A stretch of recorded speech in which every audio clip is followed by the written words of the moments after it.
you know, well, how do you make other people like you? Well, it's a stupid question. You can't make other people like you. How do you come across as likable, though? I think, and I've said this before, it's the age of autism, lads. All right. What you want to do is believe that you have interesting things to say and then do it. A lot of people do this phony, like they cover up what they actually believe because they're worried about coming across as awkward with people. I want you to think, okay? Make in your head, okay? Do this right now. Think about things that you're interested in, okay? All right? Are you thinking? I imagine most of you can think of a good number of things. People who are online tend to have a broader range of interests because they're exposed to so many different facets of other cultures. There are probably at least a couple of things you can think of that you're interested in. Now, eliminate from your mind any topics which require some kind of social context to understand. So, for example, if there's some kind of online drama or like specific community space that is an interest of yours, that's probably not going to be great conversational material when engaging with other people because you kind of need to be there to know why that's interesting, right? It's sort of it's sort of a little bit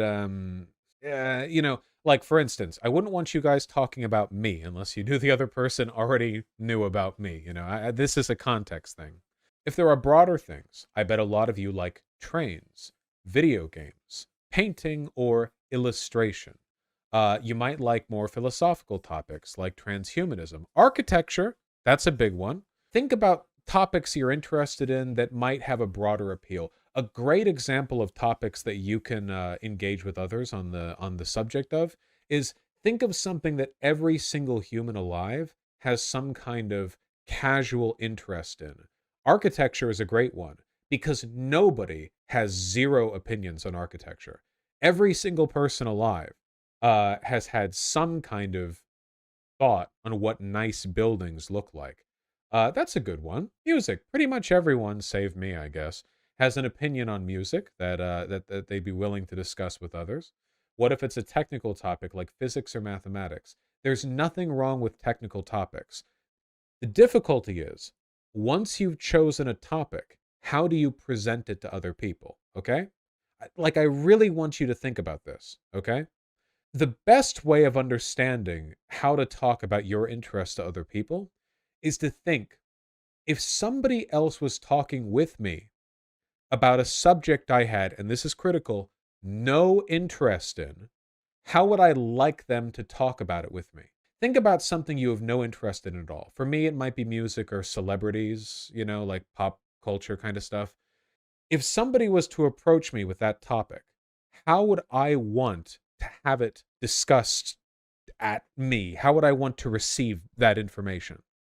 Let's say it's sports. Let's say it's the World Cup. I know nothing about soccer, nothing at all. But if somebody was to come up to me and talk to me about the World Cup, here's what I would want as a recipient of that topic. I would want them to keep it light, so don't make me feel like I have to be engaged with every word they're saying. Just kind of casually bring it up, casually throw it out there. I'd want them to keep it entry level. Obviously, if it's something that's like more technical, I'm not going to get it, I'd want it to be approachable. Like Gale says, a human interest story is something everyone can relate to. Maybe a particular soccer player has done something interesting or overcome an injury. That's a human interest story. It's relatable to everyone, right? I would want them to be passionate because I don't want them to come across as disinterested, right? Passion is really attractive in other people. And I don't just mean like in a romance way. I mean like as friends are. Like, I don't want to be surrounded with people who are just blandly conveying the things on their mind. I want people to be anime protags. I really mean this. I want when I'm interacting with new people, I want to be able to think, who was that person? Oh, that was the person with the gray blazer. Oh, that was the person who had the hat. No, I want to think that was the guy who came up to me and talked to me about soccer for 15 minutes and told me a goddamn story, and I could feel the heat radiating from his brain as he shared this bit of himself with me. That's what I want to remember. I want to be around people who make me feel like I'm alive. Right? Don't you want that? Imagine you're at a party and you're feeling a bit shy. I'm not shy at parties, but I know for a fact that if I was, I would like other people to pick up a little bit of the conversational torch, you know? Come up to me. Even if I'm not interested in the topic, give me something light, give me something interesting, and sell it to me. Be passionate. What you guys need to do is what I just said the other person should do to you, but to other people. You get me? Be that person. Don't worry about being like crazy, perfectly charismatic. Don't worry about being some kind of like martini swilling social master who can just effortlessly convey all information with no self consciousness at all. You know, don't worry about any of that. Just focus on being the person that you would want someone else to be approaching you with the topic they're interested in.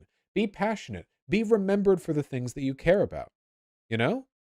The only thing you really need to be concerned with when you're being that guy to other people is notice signs of disinterest. I've talked about this before, and it is absolutely critical, okay?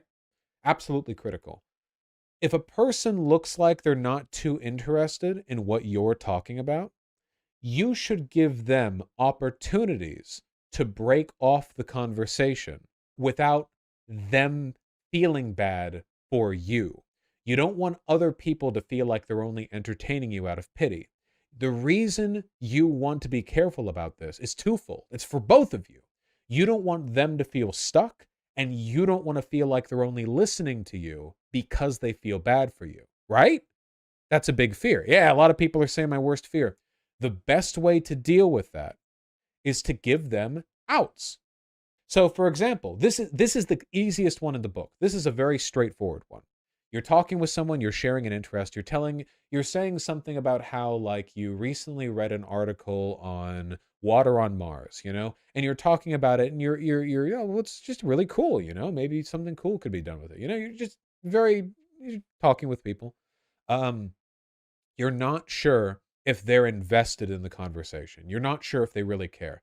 Maybe your anxiety is flaring up a little bit because you're talking to a cute girl.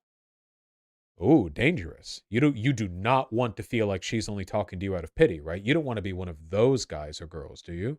You don't want to be like you don't want to be remembered as that person who was overbearing. No, no, no, no, no. Huh? Yeah, see, I can see people are scared. The best way to alleviate those fears is to give them an out. Easiest one in the book. Oh, we've been talking for a while. I hope I'm not keeping you. It really is as simple as that. Have you been talking for 2-3 minutes? That's a decent length of time for a direct conversation at a social event. Simple as that. Oh, sorry, I didn't mean to ramble off for so long. Just like that. It's that simple. Yeah, think of it as easing off the gas a little bit, you know? If you're a little rambly, there's nothing wrong with that, you know? Oh, I've been going on for a while. Sorry, I didn't mean to keep you for so long. And depending on their reaction, you can see how they actually feel.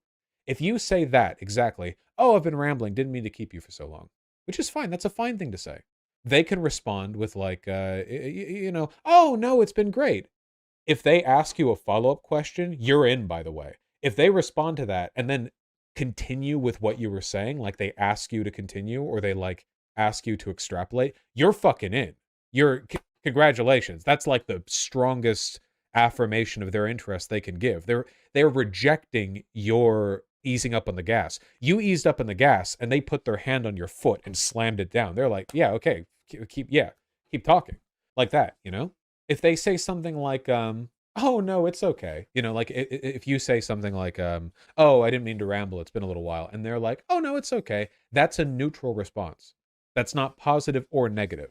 If they say something neutral, like, oh, it's okay, or oh, no worries, or anything like that, that could mean they're okay with you continuing to go.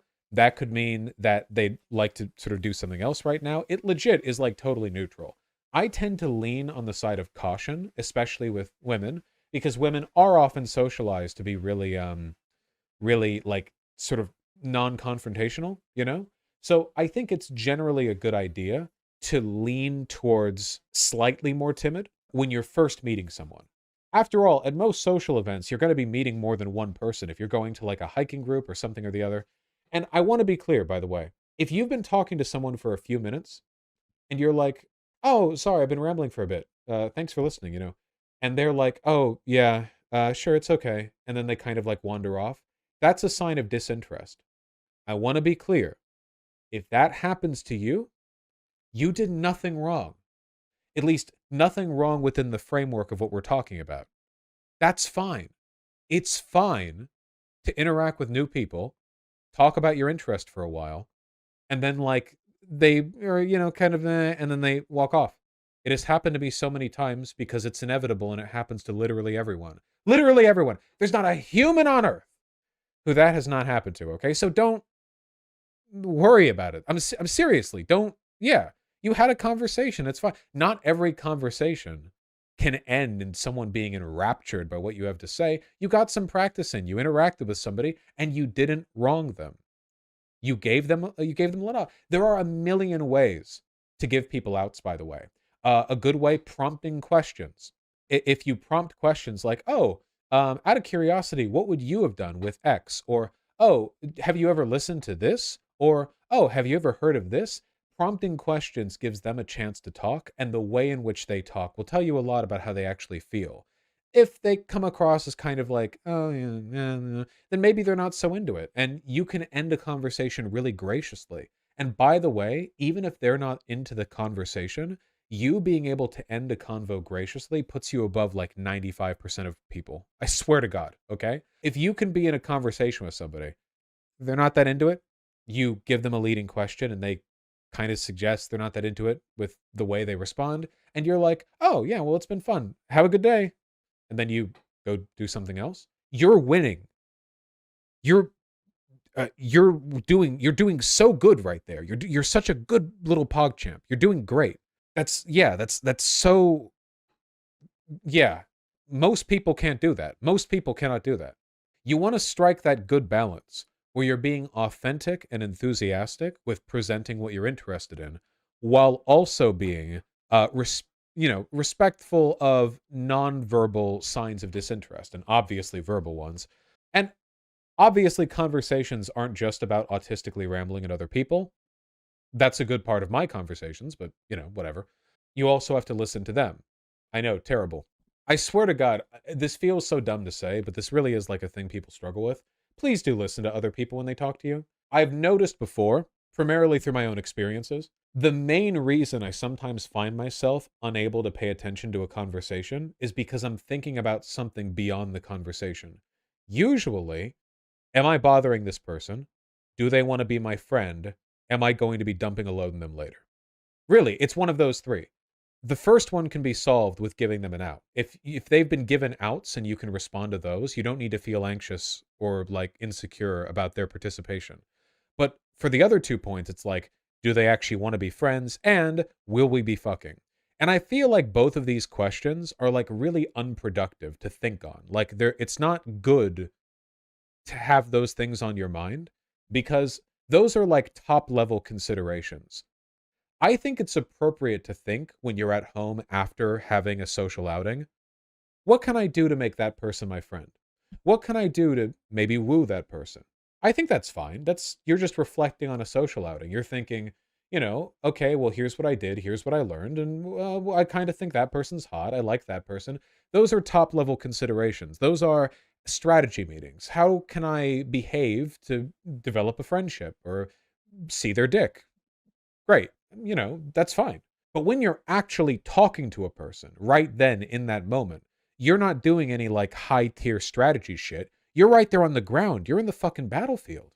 So don't get distracted thinking like, well, what does that lead to? What does this mean? This, that, the other, oh, she said this, her eyes moved slightly. Is that the pussy move? Don't even think about it. Literally, just focus on the conversation, right? Again, think of it always as a construction worker. You know what I mean? When you're building, when you're doing the construction, you're not thinking about the design of the building with every brick you lay, right? When you go up there, you're laying bricks for this wall, for this part of the foundation. You're pouring concrete into this fill. You're putting rebar in this section. You're doing what you came there to do.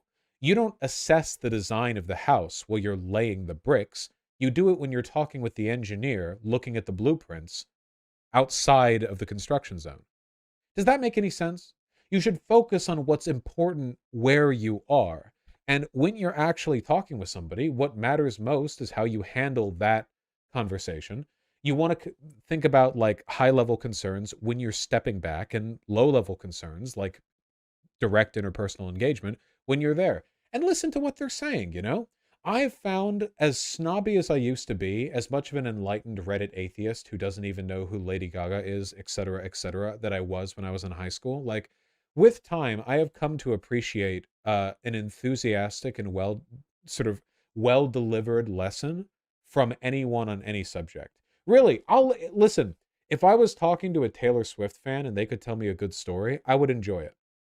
I used to be a lot more discerning when it comes to like what kinds of subjects I'm interested in hearing about, because I imagined that like as a smart person, I must like smart topics. But this is ironically a stupid way of thinking.